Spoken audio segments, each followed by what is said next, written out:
Auzubillahiminash-shaytanir-rajim. Bismillahir-rahmanir-rahim. Assalamu alaikum. My name is Anam Ashraf. My roll number is 862991. Today I will describe a topic equivalency testing. सबसे पहले हमें ये बताना चाहिए कि इक्विवेलेंसी टेस्टिंग होती क्या है। इक्विवेलेंसी टेस्टिंग को जानने से पहले सबसे पहले हमें बताना चाहिए कि स्टैंडर्ड मेथड क्या होता है। जब भी हमारे पास कोई भी स्टैंडर्ड मेथड अवेलेबल होता है, ठीक है, उसको जब भी कोई न्यू मेथड हमारे पास आता है तो उसकी अहमियत या उसकी जो वैल्यू है उसका अंदाज़ा हम इस बात से लगा सकते हैं कि वो स्टैंडर्ड मेथड के साथ कंपेयर करने में कितनी एप्लीकेबिलिटी हमें देता है। If a standard method is available, the performance of a new method can be evaluated by comparing results with those obtained with an approved standard method. मतलब ये कि कोई भी न्यू मेथड जो हम इस्तेमाल करते हैं उसकी कीमत का अंदाज़ा हम इस बात से लगा सकते हैं कि वो हमें स्टैंडर्ड मेथड के मुकाबले में कितने वैल्यूएबल रिजल्ट्स देता है। The comparison should be done at minimum of 3 consideration to value. हम कम अज़ कम 3 ऐसी वैल्यूज़ या 3 रिज़ल्ट्स ऐसे बनाते हैं जिससे हम स्टैंडर्ड मेथड के साथ उसे कंपेयर कर सकें न्यू मेथड को, ताकि हम डिफरेंट एनालाइट्स के लिए हम न्यू मेथड को इस्तेमाल कर सकें अगर न्यू मेथड हमारे पास वैल्यूएबल हो।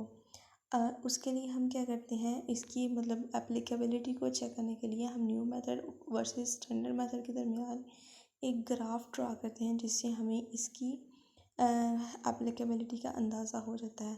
बेसिकली हम एक और ग्राफ बनाते हैं जो वो लीनियर रिग्रेशन एनालिसिस को शो करता है, जिसमें हमारे पास लीनियर रिग्रेशन में हमेशा स्लोप की वैल्यू 1 और इंटरसेप्ट की वैल्यू हमेशा 0 आती है। जब हमारे पास स्लोप की वैल्यू 1 और इंटरसेप्ट की वैल्यू 0 आ जाए तो इसका मतलब ये है कि हमारा स्टैंडर्ड मेथड जो है, जो हमारा न्यू मेथड हमने इस्तेमाल किया है इक्विवेलेंसी के लिए, वो हमारा बिल्कुल स्टैंडर्ड मेथड के रिज़ल्ट पर सेम आ रहा है, जिसे हम कहते हैं कि दोनों मेथड आपस में, न्यू मेथड और स्टैंडर्ड मेथड आपस में इक्विवेलेंट है।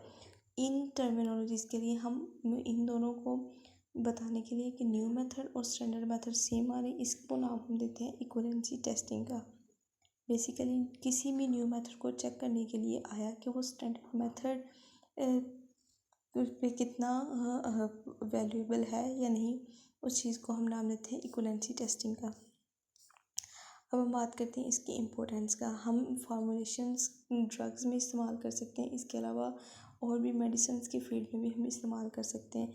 किसी भी प्रोडक्ट की जो सब्स्टिट्यूट प्रोडक्ट होगी, मतलब कोई प्रोडक्ट है उसके अंदर या कोई दूसरे प्रोडक्ट है उनमें थोड़ा बहुत एक्टिव इंग्रेडिएंट का फ़र्क हो सकता है, लेकिन एक्टिव इंग्रेडिएंट एक ही होता है। Substitution of one product for another can be made equally effective, मतलब उनका इफेक्ट सेम ही होगा, वो थेरेप्यूटिकली भी हो सकते हैं एज पर स्टैंडर्ड्स। इसकी वजह से हम उसको नाम देते हैं बायो इक्विवेलेंस का। Bio equivalence study should be performed for equivalence.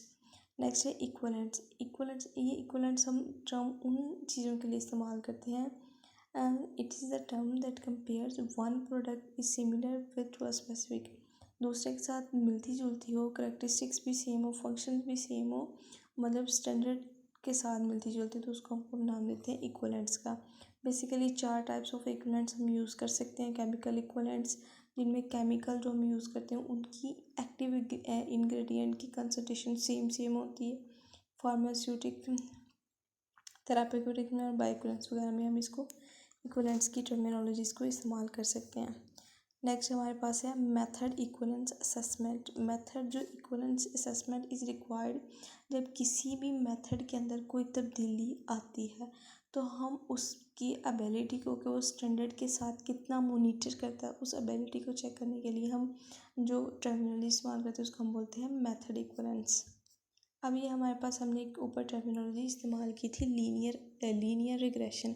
Linear regression जो होता है बेसिकली ये हमारे पास एक स्टैटिस्टिक्स की एक टर्मिनोलॉजी है, जिसमें हम बात करते हैं कि हमारे पास एक स्केलर रिस्पॉन्स जो हमारे पास एक डिपेंडेंट और वेरिएबल के साथ रिलेशनशिप शो करता है, वेरिएबल्स के साथ कोई भी स्केलर रिस्पॉन्स वन और मोर एक्सपोनेंशियल वेरिएबल्स के साथ रिलेशनशिप इंडिकेट करता है। इस ग्राफ में लीनियर रिग्रेशन से आप देख सकते हैं कि ये हमें इंटरसेप्ट भी दे रहा है और हमें स्लोप भी दे रहा है। स्लोप हमेशा 1 और इंटरसेप्ट 0 होगी, तो ये हमारे पास पॉइंट्स होंगे वो इक्वलेंस हो। अगर तो हम एक ही वेरिएबल को at a time, explanatory variable एक ही है, तो हम इसको बोलेंगे सिंपल लीनियर रिग्रेशन। और अगर हमारे पास एक ही एक से ज़्यादा होंगे एक्सप्लेनेटरी वेरिएबल, तो उसको हम बोलेंगे मल्टीपल लीनियर रिग्रेशन। अब लीनियर रिग्रेशन बेसिकली इक्वेशन होती है, जैसे कि इक्वेशन ऑफ स्ट्रेट लाइन होती है, इसी तरह y is equal to a plus b x. यहाँ पे x जो होगा हमारे पास एक्सप्लेनेटरी वेरिएबल होगा, एंड y जो होगा वो हमारे पास इंडिपेंडेंट वेरिएबल होगा। y is the dependent variable. जो स्लोप होगी वो b को इंडिकेट करेगी, और स्लोप हमेशा इक्वलेंसी के लिए हमेशा स्लोप 0 और स्लोप 1 की इक्वल होगी, and a is the intercept जो हमेशा 0 होगी। ठीक है, यहाँ पे इंटरसेप्ट और स्लोप ग्राफ में सारा कुछ दिखाया गया है। नेक्स्ट ये कि हमें इक्वलेंसी टेस्टिंग की ज़रूरत क्यों पेश आती है, कि हम इस तरह की सेटिंग क्यों करते हैं। Equivalency test are mostly common when you want to show comparability between, मतलब आपने कोई भी नया मेथड ईजाद किया या कोई भी नया मेथड आपने देखा है, तो उसका फ़ायदा या उसकी मेथड का जो कीमत का एहसास हम उसी तरीके से लगा सकते हैं जब उसे हम स्टैंडर्ड मेथड के साथ बेसिकली कंपेयर करेंगे।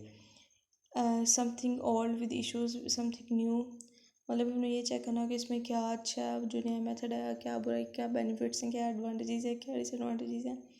You want to demonstrate a good clicks good condition, the new thing is, मतलब ये कि उसको कंपेयर करके उसकी बेनिफिट्स का, कि हमें क्या मेथड ये बेनिफिट दे रहा है, क्या इसका मतलब डिसएडवांटेजेस है हमें, तो उसको हम कंपेयर करके ही मालूम कर सकते हैं। नेक्स्ट हमारे पास equivalency use to demonstrate that a significant difference does not exist, मतलब ये कि हमें ये पता चल जाता है कि इस टेस्ट से हमें क्या फ़ायदा होगा, इस टेस्ट के रिजल्ट स्टैंडर्ड्स के मुकाबले में कितने अच्छे हैं या स्टूडेंट्स के साथ कितने कम मिलते जुलते हैं। तो ये सारा बायोडाटा हमें इक्वलेंसी टेस्ट के ज़रिए पता चलता है। Thank you.